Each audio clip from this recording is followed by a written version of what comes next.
Okay, this is the last talk really of the day, and what I wanted really to indicate is ways really we can collaborate in further research and development in CO2 systems or HVAC systems for the retail food, retail food applications, but also cold storage, distribution, and so on.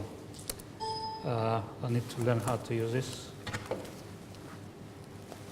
Let me expand this.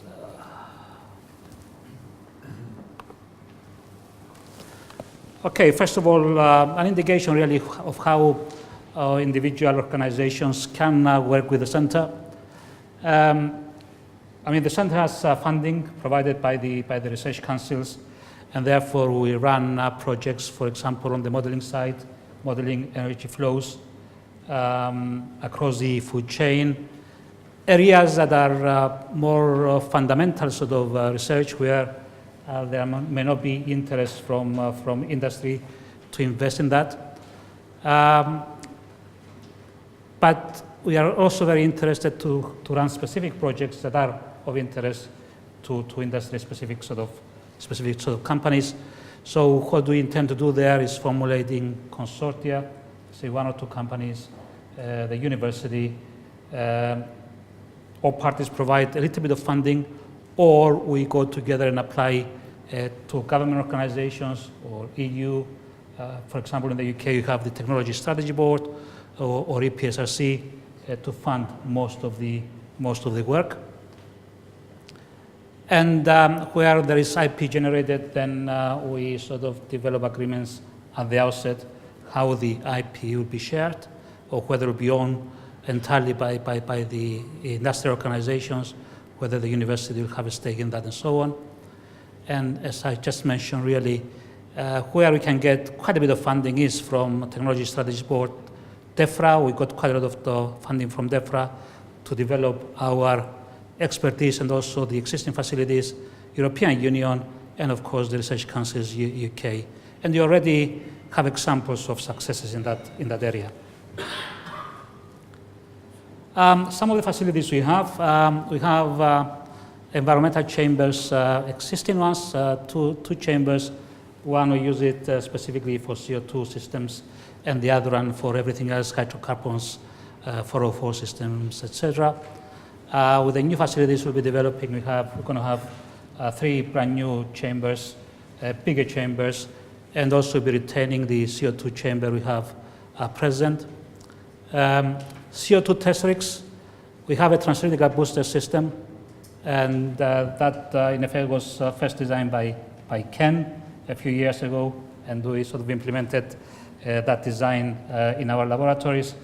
And of course, we had quite a lot of support from DEFRA, but also companies like Danfoss, where they contributed all the controls and so on. They still provide support, and of course, GEA Searle with the gas coolers. We also have combined heat and power systems, 80 kilowatt gas turbine combined heat and power system. And then we've done quite a bit of work linking CHP systems with soft-general refrigeration systems like absorption systems to provide tri-generation systems. And we got quite a bit of funding from DEFRA to do that. Now, expertise, we have developed, of course, expertise in CO2 systems over the last 6-7 years.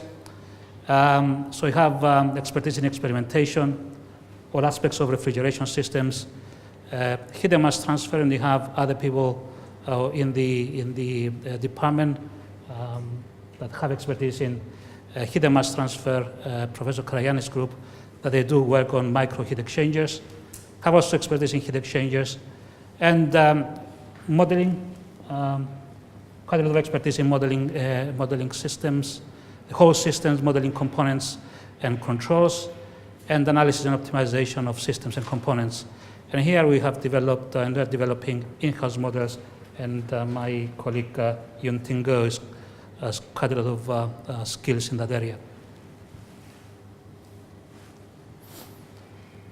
Okay, areas of interest. I mean, we are interested really in all the areas that were mentioned earlier by the previous speakers on CO2 refrigeration systems, particularly CO2 refrigeration systems working in warm climates, In our test rig, really, we have equipped it with a lot of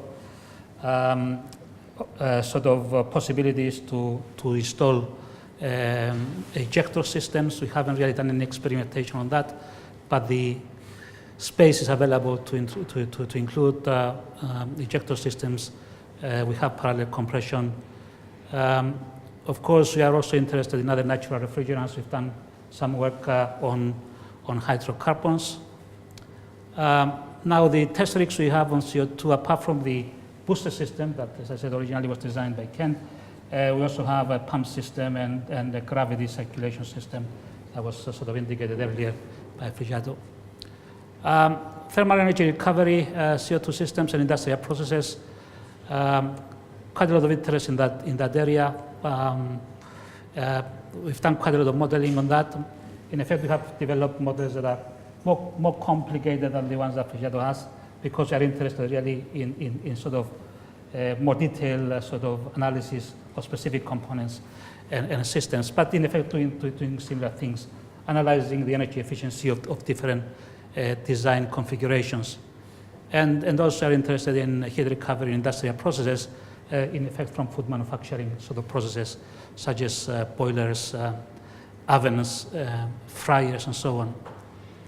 Road transport refrigeration, very interested in that area. We've done some work in the past, and we want to develop a new project as part of the center.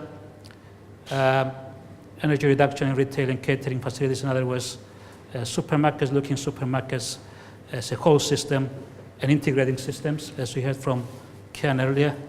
Heat pump systems, we've done a lot of work on ground source heat pump systems, but also systems using sort of conventional refrigerants, but not as yet work on CO2 heat pump systems. We applied for funding in the past, but unfortunately we didn't get it, so therefore we haven't developed activity in that area as yet. But also interested in organic Rankine cycle systems, particularly using CO2 as a refrigerant, so as a working fluid, and we just got some funding to initiate the work in that area. I mentioned already trigeneration, integrating in effect refrigeration with combined heat and power systems, and energy storage. We've done quite a bit of work on the energy storage side, particularly using phase change materials, and we want to expand that further. Oh. Okay, this is our supermarket model. Now, this is what we have developed over the years using initially funding from the Engineering and Physical Sciences Research Council, and then Yunting has developed it further using internal funding in his own time. So, in effect, what the model does, we model the building in detail. So that's the supermarket or the shop or whatever. So we model the structure, the energy gains, the heat gains, heat losses from the building fabric. This shows, this is the building and the various sort of components. So you can model really the building in detail. You can model natural ventilation, mechanical ventilation systems, and so on. We model the air conditioning systems, the air handling units, and where we have heat recovery from refrigeration systems, we can pass the energy into the air handling unit system. Of course, we model the refrigeration system in detail, refrigeration packs, whether it's CO2 or HFC systems, can model the individual components, compressors, condensers, evaporators, and so on. And then we can model really the heating system as well, whether you have underflow heating or heating from the air handling unit, and then calculate the energy consumption hour by hour. So you're using hourly calculation method to do it over the year. And we use transits really as the engine to run the system. Of course, to model in this detail, the system takes a long time to run.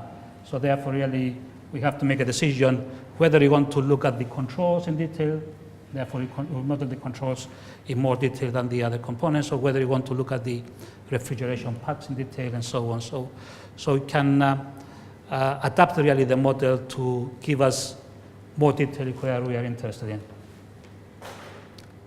And then recently, we have expanded the model to consider also renewable energies, integration of renewable energies into the model. For example, wind turbines, photovoltaic systems on the roof, geothermal energy, boreholes, and I think storage as well somewhere.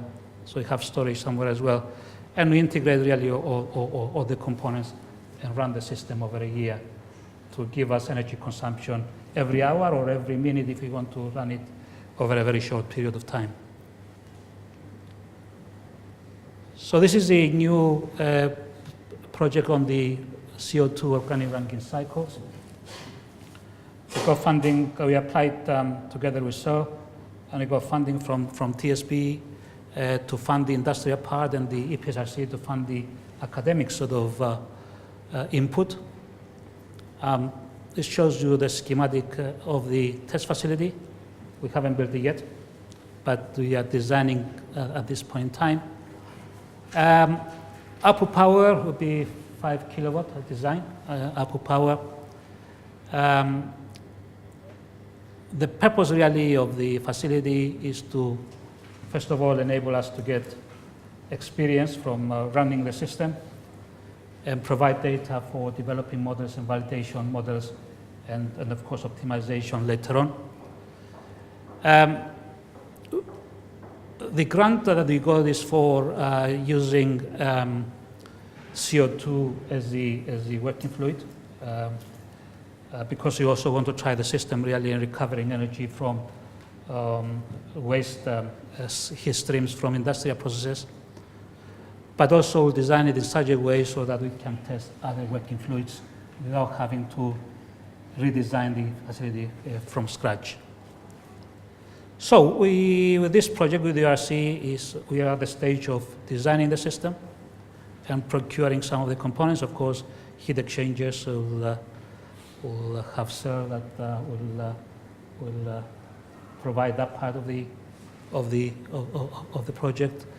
Some of the control panels, and if anybody else is interested really in ORC systems, then we'll be happy to talk to other companies that may have an interest and see how we can work together.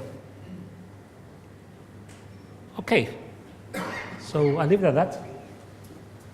Any questions? Andrew?